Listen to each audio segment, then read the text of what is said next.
La genèse du projet Eclisse, eh bien, comme toujours, c'est des histoires humaines. Il y a des jeunes gens, très jeunes, qui ont l'air très intelligents, qui arrivent et qui me disent on a peut-être inventé la clé du futur, qui prend la forme d'une bague et qui peut tout faire. Donc, évidemment, j'adhère au projet.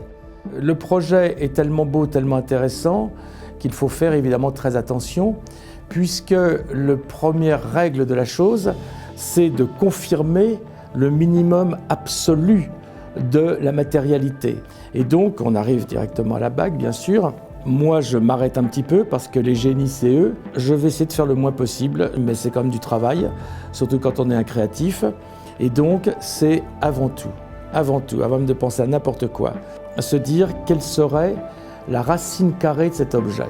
C'est-à-dire on divise, il n'y a plus rien, et quand il n'y a plus rien, on sait que c'est un langage universel, car il faut que cette bague puisse servir à tout le monde. Donc, l'idée du bijou ne m'est jamais rentrée dans la tête.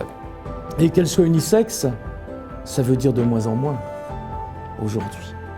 Est-ce qu'on en est encore au sexe, aux deux petites boîtes noires et blanches? C'est plus là que ça se passe.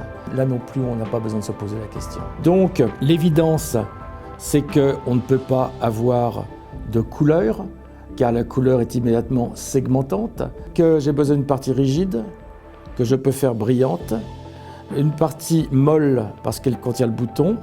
La partie molle est plus pratique si on la fait en noir, et à ce moment-là, l'évidence, c'est de faire une harmonie universelle qui est le blanc et le noir.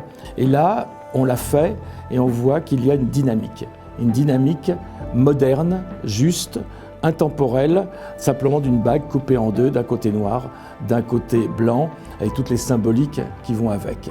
Un objet comme ça ne se fait pas par fantaisie, ça se fait par un travail extrêmement obstiné, extrêmement courageux pour en faire moins. C'est obsessionnel.